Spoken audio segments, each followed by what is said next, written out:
ಕ್ಯಾರವನಲ್ಲಿ ಅಣ್ಣ ಮಗು ತರ ಹತ್ತಿದ್ದು ನಾನು ಲೈಫಲ್ಲೇ ಮರೆಯಲ್ಲ.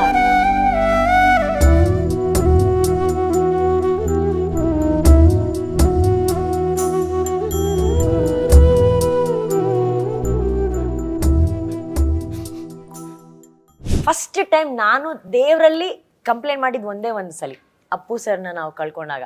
ಎರಡನೇ ಸಲ ನಾನು ಕಂಪ್ಲೇಂಟ್ ಮಾಡಿದ ದೇವ್ರ ಹತ್ರ ಅಣ್ಣಂಗೆ ಇತ್ತೀಚೆಗೆ ಆರೋಗ್ಯದಲ್ಲಿ ಏರುಪೇರಾದಾಗ.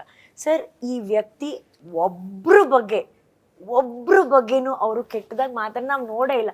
ಎಲ್ರನ್ನೂ ಹೊಗಳ್ತಾರೆ, ತಮಾಷೆ ಮಾಡ್ತಾರೆ, ಟೀಸ್ ಮಾಡ್ತಾರೆ, ಅವ್ರನ್ನ ಅಪ್ಕೊಂತಾರೆ, ಇವ್ರನ್ನ ತಪ್ಕೋತಾರೆ. ಅಷ್ಟು ನಗ್ನಗ್ತಾ ಅಷ್ಟು ಸಂತೋಷವಾಗಿರುವಾಗ ಕೂಡ ಮಧ್ಯದಲ್ಲಿ ಆ ರೀತಿ ಒಂದು ಚಾಲೆಂಜ್ ಬರುತ್ತೆ ಅಣ್ಣ. ಆ್ಯಂಡ್ ಬ್ಯಾಕ್ ಟು ಬ್ಯಾಕ್ ಅಣ್ಣ, ನಿಮ್ಮ ಜೀವನದಲ್ಲಿ ಅಪ್ಪು ಸರ್ ಇನ್ಸಿಡೆಂಟ್ ಆಗಿರ್ಬೋದು ಅಥವಾ ನಿಮ್ಮ ಹೆಲ್ತಲ್ಲಿ ಆದಂಥ ಇನ್ಸಿಡೆಂಟ್ ಆಗಿರ್ಬೋದು, ಎಲ್ಲವನ್ನ ನೀವು ನಗ್ನಗ್ತಾನೇ ತೊಳ್ಕೊಂಡು ಮುಂದೆ ಹೋಗ್ತಿರಲ್ಲ ಅಣ್ಣ. ಆ ಶಕ್ತಿ, ಆ ಧೈರ್ಯ, ಅದು ಹೆಂಗೆ ಬರುತ್ತೆ? ಅವ್ರು ಕಣ್ಣೀರು ಹಾಕಿದಾಗ ಸರ್, ಇದು ನಾನು ಐ ಥಿಂಕ್ ರಾಜಿಗೆ ಫೋನ್ ಮಾಡಿ ಹೇಳಿದ್ದೆ. ಸರ್, ನಾವು ಕ್ಯಾರವನಲ್ಲಿದ್ವಿ. ಅಣ್ಣಂಗೆ ಗೊತ್ತಾಗಕ್ಕಿಂತ ಮುಂಚೆ ಅಕ್ಕ ನನಗೆ ಮತ್ತೆ ವರುಣಂಗೆ ಹೇಳಿದ್ರು, ಫಸ್ಟ್ ಆಫ್ ಆಲ್ ಆ ಭಾರ ಇಟ್ಕೊಂಡು ಅಣ್ಣನ ನೋಡೋದೇ ಆಗಲ್ಲ ನಮಗೆ. ಒಂದು ವಾರ ಎರಡು ಸ್ಕೆಡ್ಯೂಲ್ ಆದಮೇಲೆ ಅಣ್ಣನಿಗೆ ಗೊತ್ತಾಗುತ್ತೆ. ಕ್ಯಾರವನಲ್ಲಿ ಅಣ್ಣ ಮಗು ಥರ ಹತ್ತಿದ್ದು ನಾನು ಲೈಫಲ್ಲೇ ಮರೆಯಲ್ಲ ಅಣ್ಣ. ಸಾರಿ. ಹೆಂಗ್ ಸಹಿಸ್ಕೋತೀರ ಅಣ್ಣ ನೀವು ಎಲ್ಲವನ್ನ? Very difficult.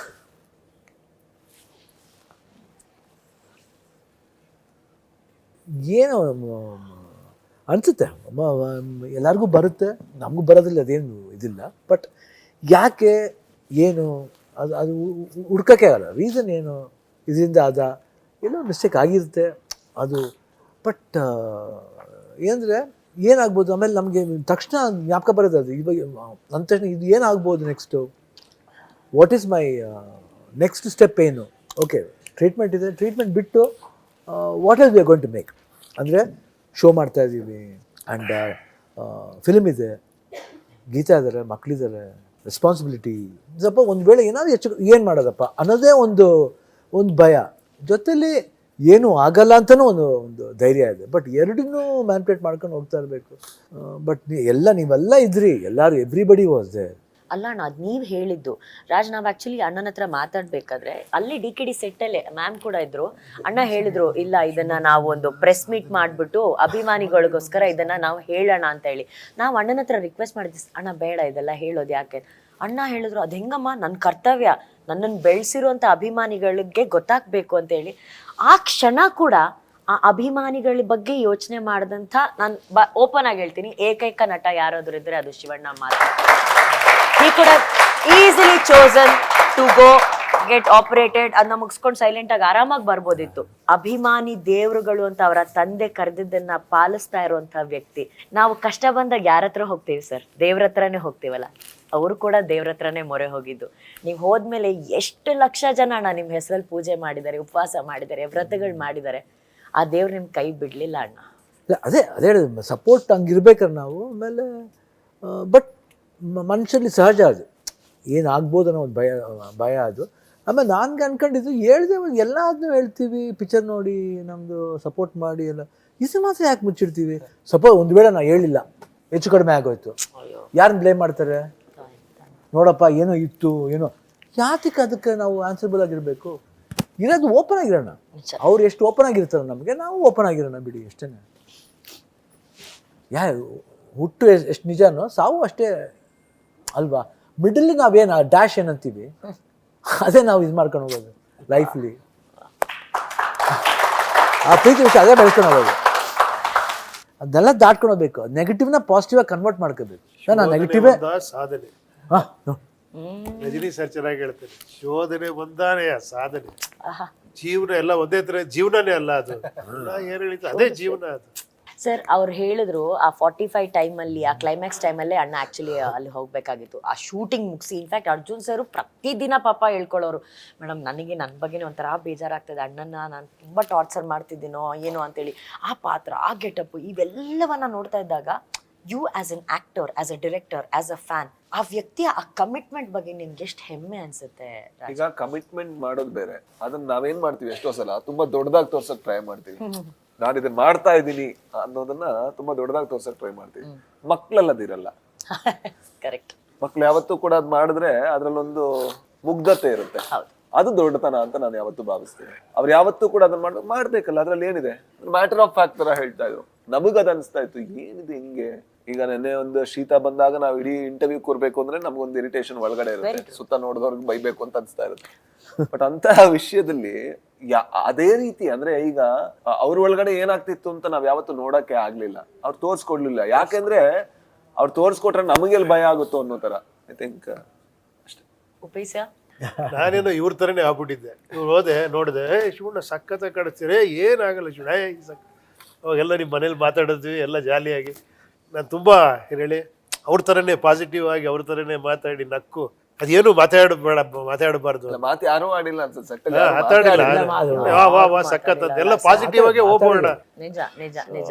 ಅಂದ್ರೆ ಅಷ್ಟು ಧೈರ್ಯಕ್ಕೆ ಒಂದು ಶಕ್ತಿಯಾಗಿ ನಿಂತಿದ್ದು ನಮ್ಮ ಗೀತಕ್ಕ. ಐ ಥಿಂಕ್ 2025 ಅಣ್ಣ ಅದೇ ಲಾಸ್ಟ್, ಎಲ್ಲ ನೋವಿನ ಕ್ಷಣಗಳೆಲ್ಲ ಅದೇ ಲಾಸ್ಟ್ ಆಗ್ಬಿಡ್ಲಿ. 25ನೇ ತಾರೀಕಿಂದಾನೇ 26 ಇಸ್ವಿ ಸ್ಟಾರ್ಟ್ ಆಗ್ಬಿಡುತ್ತೆ ಈಗ. ಇದಾದ್ಮೇಲೆ 26 ಇರ್ತಾರೆ. ಅದೇ ಸೊ 2026 ಡಿಸೆಂಬರ್ 25th ಅದ್ ನೆಕ್ಸ್ಟ್ ಇಂದಾನೆ ಸ್ಟಾರ್ಟ್ ಆಗ್ಬಿಡುತ್ತೆ ಅಲ್ವಾ? ಡಬಲ್ ಸೆಲೆಬ್ರೇಷನ್, ಹೊಸ ವರ್ಷ ಹೊಸ ಫಿಲ್ಮ್ ಎಲ್ಲ ಸ್ಟಾರ್ಟ್. ಈಗ ನಾವು ಕೂಡ ಈ ವರ್ಷನ ಈ ಬೇಜಾರಲ್ಲಿ ಎಂಡ್ ಮಾಡದೇ ಬೇಡ, ಟಿಶ್ಯೂ ಅಲ್ಲಿ ಎಂಡ್ ಮಾಡದೇ ಬೇಡ. ಇದೆಲ್ಲ ಟಿಶ್ಯೂನೇ ಒಂದು ಇಶ್ಯೂ ಮಾಡಿದ್ರು ಅವರು.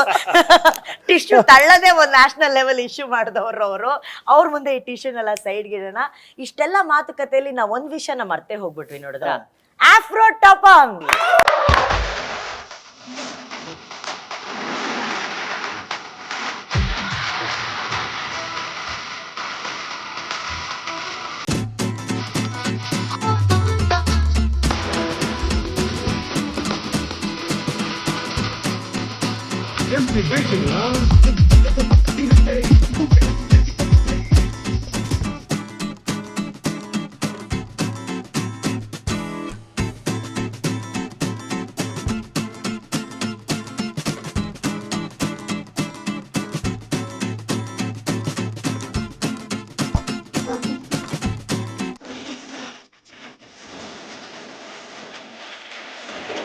ಸೂಪರ್. ಶಿವಣ್ಣಗೆ ಬರ್ಲಿ ಚಪ್ಪಾಳೆ, ಉಪ್ಪಿ ಸರಿಗೆ ಬರ್ಲಿ ಚಪ್ಪಾಳೆ, ನಮ್ಮ ರಾಜ್ ಬಿ ಶೆಟ್ಟಿ ಅವರಿಗೆ ಬರ್ಲಿ ಚಪ್ಪಾಳೆ.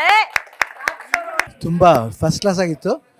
ಎಕ್ಸ್ಪೆಷಲಿ ಎಲ್ಲರ ಅನುಭವ ಕೇಳೋಕ್ಕೆ ತುಂಬ ಮಜವಾಗಿತ್ತು. ಆ್ಯಂಡ್ 3 ಜನ ಸೇರಿ ಮಾಡ್ತಿರೋದು ಭಾಳ ಖುಷಿಯಾದ ವಿಷಯ. ಸೊ 25 ತಾರೀಕು 25C45. S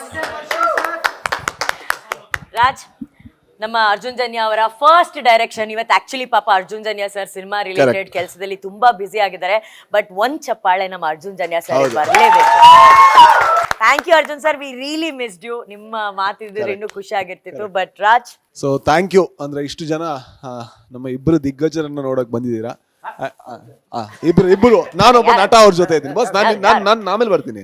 so thank you. ಈ ಪ್ರೀತಿ ಅವ್ರು ಗಳಿಸಿದ್ದು, ನಾವು ನಮ್ಮ ಬಾಲ್ಯದಿಂದ ಈ ಇಬ್ಬರು ದಿಗ್ಗಜರನ್ನ ಆನ್ ಸ್ಕ್ರೀನ್ ನೋಡಿ, ಇವರ ನಿರ್ದೇಶನ, ಇವರ ನಟನೆ ಎಲ್ಲದನ್ನು ನೋಡಿ ನಾವು ಎಷ್ಟು ಎಂಜಾಯ್ ಮಾಡಿದೀವಿ. ಈ ಸಿನಿಮಾ ಅವರಿಗೆ ಟ್ರಿಬ್ಯೂಟ್ ತರ. ನಾವು ಏನ್ ಮಾಡ್ಬೋದಿತ್ತು ಅದನ್ನ ಅರ್ಜುನ್ ಜನ್ಯ ಅವ್ರು ಮಾಡಿದ್ದಾರೆ. ಹಾಗಾಗಿ ಈ ಸಿನಿಮಾನ ಥಿಯೇಟರ್ ಅಲ್ಲಿ 25ನೇ ತಾರೀಕು ನೋಡ್ತಿರಲ್ವಾ, ನೋಡಿ ಅಂಡ್ ಸಪೋರ್ಟ್ ಯಾವತ್ತೂ ಇರಲಿ. Thank you so much. Thank you. ಎಲ್ಲದಕ್ಕಿಂತ ಸಂತೋಷ ನಿಮ್ ಜೊತೆ ಮಾತಾಡಿದ್ದಪ್ಪ. ಯಾಕಂದ್ರೆ ವಿಭಿನ್ನವಾಗಿತ್ತು. ಯಾಕಂದ್ರೆ ಬೇರೆ ಬೇರೆ ತರ ಕ್ವಶನ್ ಕೇಳಿದ್ರಿ, ಎ ಇಂದ ಹಿಡಿದು UI ವರೆಗೂ ಏನೇನೋ ಗಾಡ್ ಇಸ್ ಗ್ರೇಟ್ ಇಂದ ಹಿಡಿದು ಎಲ್ಲ ತುಂಬಾ ಅದ್ಭುತವಾಗಿತ್ತು. ಪ್ರೋಗ್ರಾಮೇ ತುಂಬಾ ಚೆನ್ನಾಗಿತ್ತು. ಅವರೆಲ್ಲದಕ್ಕಿಂತ ಅನುಶ್ರೀ ಅವ್ರು ಕೂತ್ಕೊಂಡು ಆ ಪ್ರೋಗ್ರಾಮ್ ಚೆನ್ನಾಗಿ ನಡೆಸ್ಕೊಟ್ರಿ. ನಿಮಗೆ ಯಾವಾಗ್ಲೂ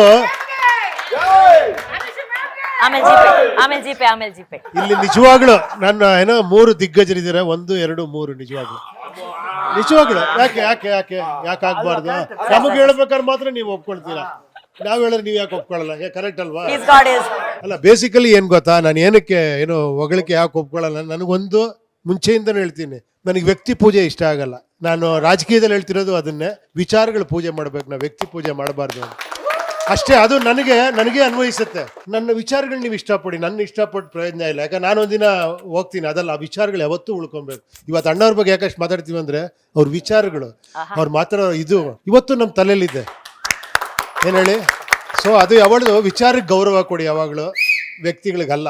ಅಂದ್ರೆ ಹಂಗಂತ ನಾನು ವ್ಯಕ್ತಿಗಳಿಗೆ ನನಗೆ ಇದು ಮಾಡ್ಬಿಡಿ ಅಂತ ಹೇಳ್ತಾ ಇಲ್ಲ. ಅದನ್ನೇ ಅವ್ರು ಹೇಳಿದ್ದು ಬಜರಂಗಿಲ್. Thank you so much Uppi sir, thank you Raj, thank you Shivanna, and ವಿಶೇಷವಾಗಿ ನಿಮ್ಮೆಲ್ರಿಗೂ ತುಂಬು ಹೃದಯದ ಧನ್ಯವಾದಗಳು. ಇದೇ 25ನೇ ತಾರೀಕು 45 ಬರ್ತಾ ಇದೆ, ಮಿಸ್ ಮಾಡದೆ ಎಲ್ಲರೂ ನೋಡಿ ಎಂಜಾಯ್ ಮಾಡಿ.